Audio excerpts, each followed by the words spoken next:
All set up for another go here, second turn in Warrior Knights. We see a couple of the players have already grabbed castles, the ones who are cities, the ones who went for the full siege with their forces. Now we got some tricky situations though. First of all, a lot of the players have sieges underway as opposed to having done the assaults, like the people who have cities. And they certainly want to finish those off. They're probably playing versatile action for that, but they might play mobilize. Mobilize gives one advantage in particular by doing an attack. You put more cards in the assembly area, which might cause an assembly to happen. Other people might be trying to gain votes, secure power in the church. I'm beginning to see why I think I'd like to play with the Crown and Glory expansions full version with its little knowledge and scribe. A third place to put cards into to get points that are permanent, sort of. Not necessarily, not permanent, but points that just help you in terms of being able to do additional things. And the knowledge, I think, is sort of these permanent advances, things you can build up towards. I like things that are building. Most of this game isn't about building. Most of it's about temporary gains so that you can get your influence, or so that you can get more cities, which is sort of a form of building. There's also troops. If you're near someone else, building troops looks like an option, and we have yellow and black sitting.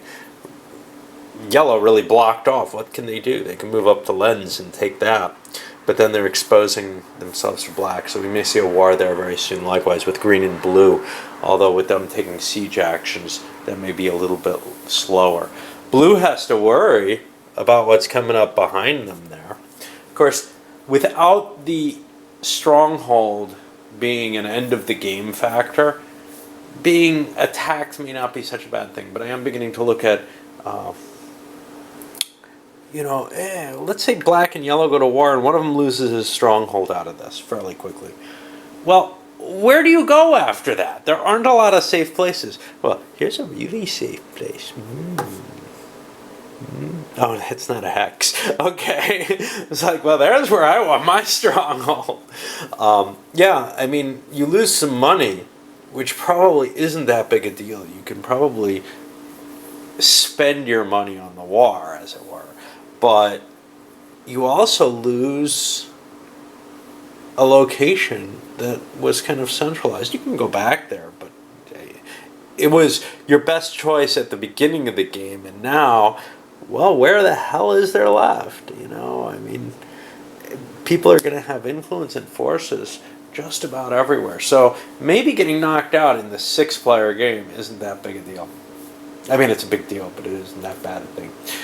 Anyway, everybody picked their 6 actions each, and 6 neutral actions were thrown in there. We got the deck ready. We're ready to roll. I can pick the first one and see what's going to happen. It's a versatile by green. They're going to immediately succeed in their siege. Why not? And they get a counter there. And that triggers Mr. Circle to be tired. They get the card back. And we'll just keep going with that, right? Red's going to have immobilized forces. They want to move and attack. Okay. Well, there was a lack of thought. They can't move and attack, so they'll just move up to their stronghold. And that actually fatigues them. They can't do anything else this turn. Maybe it was kind of a bad idea to be positioned the way they were. One thing they could do is they could take some troops, but they're at 200, 300, 400. They take more, they're going to have to pay wages on the entire pile, so they don't want to really do that. Okay, well, anyway, this, because all they did was moved, goes into the wages pile. 2, 4, 6, 8, 10, 11, not quite there. Well, we move a little further on. Blue took a city. Black played a serve the church card. They get a little faith token, which are useful. Among other things, for example, this event here could have been canceled by spending a faith. You can only do it if you're the person affected by it, but that's okay. What about this? Well, we got enough points for the wages event to be triggered. And now everyone has to pay their cash. So we take a quick look, and let's say blue. Blue owes 1, 2, 3, 4. They owe 4 that they must pay, and then 3 more that they may pay because of the mercenaries. If they don't pay them, they lose them. So they want to pay 1, 2, 3, 4, 5, 6, $7, and that just goes back into the treasury. And everybody's got to make that decision. They must pay their regulars. If they can't, that's fine. They lose all their mercenaries. And then they may pay their mercenaries. They lose them if they don't. Let's take a look at him because he doesn't have to pay. 1, 2, 3, 400. That's under 450. He's fine. He doesn't have to pay for any of these. He does have some Tuscans he has to pay for. And hey, you know, that's a real bonus, that dude. Because he can carry around a decent-sized army without having to pay. And that's his whole army right now, right? Okay, I'll go through everyone and do that. But after that happens, all these cards get returned. And then we go back to the next card in order. Well, yellow kind of hosed themselves. They ended up spending all their money. They're 2 big, good mercenaries that they picked up and should have probably had on the board already. I'm not sure why they didn't. Let me, that's 350 strength. Let me put their leader on there because they should not have been hosed in that way. I think that's me just not paying a lot of attention. Of course, I made picks that they wouldn't have picked with that, but whatever. Otherwise, they would have lost their mercenaries to the pile, and they paid a lot for those, and they've got to continue paying for the reinforcements there. And I just probably did not notice that they had a leader, that they had those assigned to their stronghold, not their leader. Now, obviously, that kind of mistake in a real game, it's a lot harder. But here, treat this kind of like a learning game anyway. It seems fair enough to refresh that, especially since the situation is so ugly for yellow, and they would just be trounced by it. Might as well make black pay for whatever aggression they're going to take here. Okay, well, that was the wages phase, and now we pull up another one, and we're going to mobilize forces by black. Black is allowed to pick an area. They'll take this area and move any of your nobles into that area, and or start a battle in that area, and that's exactly what they're going to do. I'll come back with the results of that, I guess. But we're going to see this, where black gets a circle. Oh, no, that's a star, not a circle. The circle on the bottom is too much like the circle there, and the circle here. And again, that's probably my biggest gripe right now, is linking these cards to the pieces on the board. And the biggest factor in that, it's not clear enough on the card. Okay, so both black and yellow picked their counters. Exhausted now. Black had 1, 2, 3, 4, 500 troops plus 200 for leadership. They can only have one leader in effect in the battle. Whereas yellow had 1, 2, 3, 400 troops plus 2 leaders. 6 cards to 7. Black having the advantage. They drew their piles. Now they reveal what they've got. And black reveals a bunch of victory cards and a draw 1 fate card, which is prevent 100 casualties. Yellow didn't get as lucky in terms of victories. They do cost 2 casualties. Ooh, I was short a card. Shit. I shouldn't have taken that. If I put this here, he dies, so I can't. I've got to put it over with this one, which means now we compare victories, and this is a major victory. It's 4 victories to 2. That means, oh, I forgot to check leader's special abilities here, didn't I? This guy was in lead. He inflicts an extra 100 casualties in battle. So it may not be a major victory because he inflicts an extra 100. 1, 2, 3. Okay, so there are our losses. So the victories stand as they are. That's a major victory. Any opposing nobles are killed. Okay, well, we got to take care of the noble death.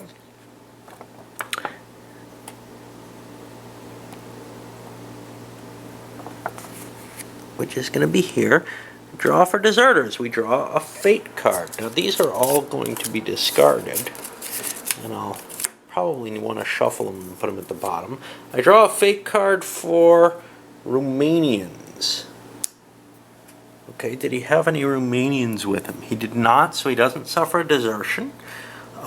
He loses casualties. For every casualty, he must discard 100 strength of mercenaries. Okay. I'll lose my Swiss. They'll get shuffled into the deck there. If he cannot, he must discard as many as possible. Remove the noble from the board and discard any offices he held. Okay. He's got an heir who will come back during the upkeep phase, but he's off the board for this turn. And that is that. Does this come off?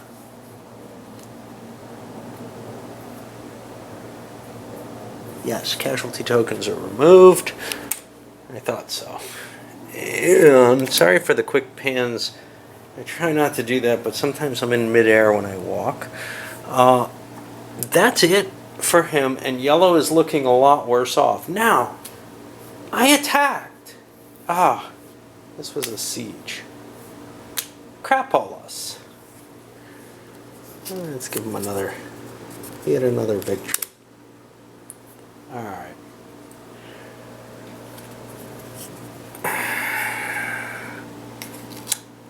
I cheated way too much for black there. So that's still here. He has a strength point. He has to retreat, however. Now, instead of taking the loss on his Swiss, knowing what the values are, he's going to take it as a breach against the town. He retreats. I believe that exhausts him. Sorry, I did the wrong thing there. The deserters was a possibility. The noble is exhausted.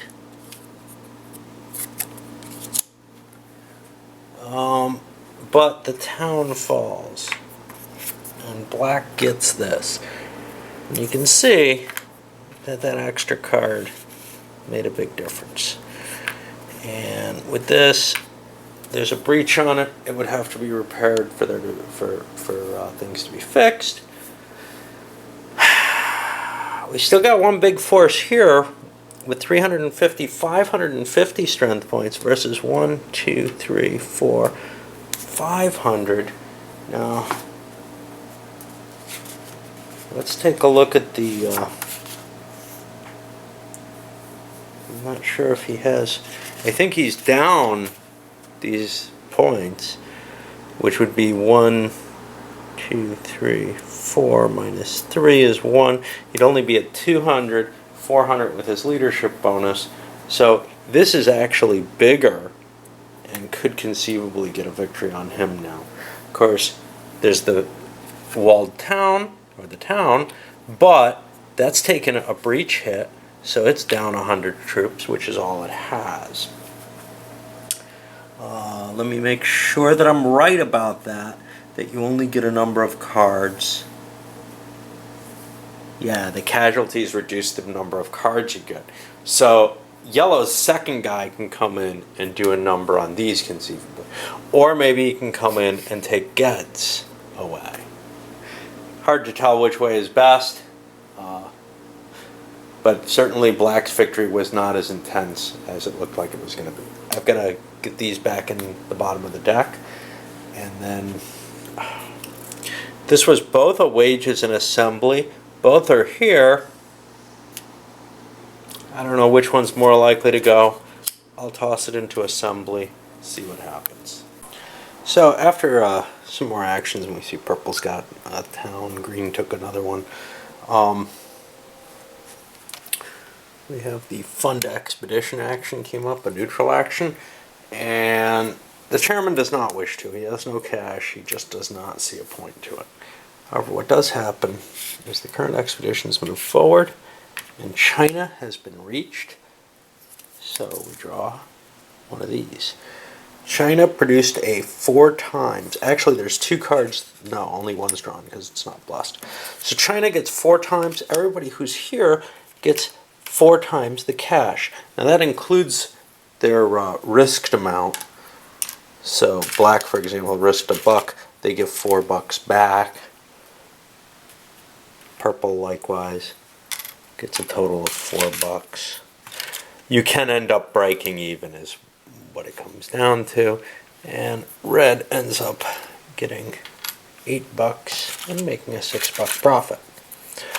That's good for them, no question. And the ship goes back there.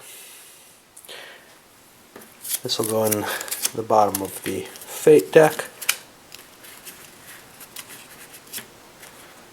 And we draw a new action. Will be blue's versatile action. They'll end up sieging, finishing their siege off. And we'll just keep going.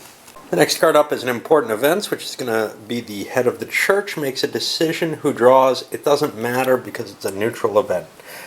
So this event gets pulled. It doesn't have any faith ability to prevent it. It's city riots. Randomly choose 3 controlled cities. The owner of each city must spend 1 faith or twice the city's income in crowns, or the city is razed.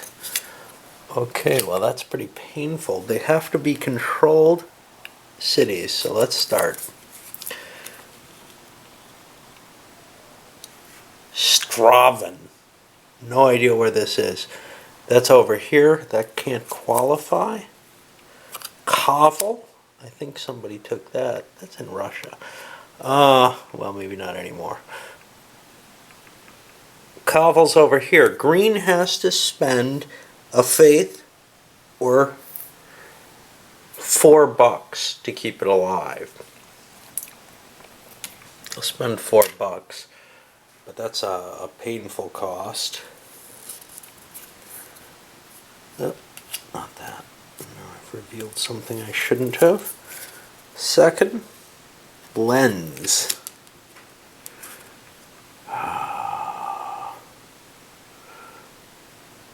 Here we're getting the counters in the way of the names a little bit, but it's not a terrible effect. That's over here. That doesn't do it. Acre. Well, I'm pretty sure that's going to be over there. Geds. Geds is this. Black has to spend $4 or a faith. He'll spend a faith. He has one. It seems more reasonable than money. Issar. No idea where that is. This is where it would be really cool to have actual cities. Semlik. That's over here. Red has to spend either $4, which they have, or a faith, and they'll spend their money. They don't want to lose that city.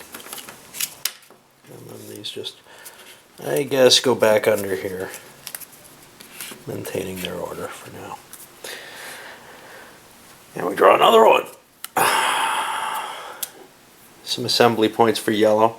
Yellow's already got the hammer, so that's not going to be an issue. This goes into assembly, and so on as we keep going. Well, we finished up. Purple took their last city. They're exhausted now. I have to try to remember that exhausted versus non-exhausted. I've done a good job. Everybody seems to be exhausted except for my one yellow leader, I think. It's kind of hard to see. This would probably not be as big a deal, again, not solitaire.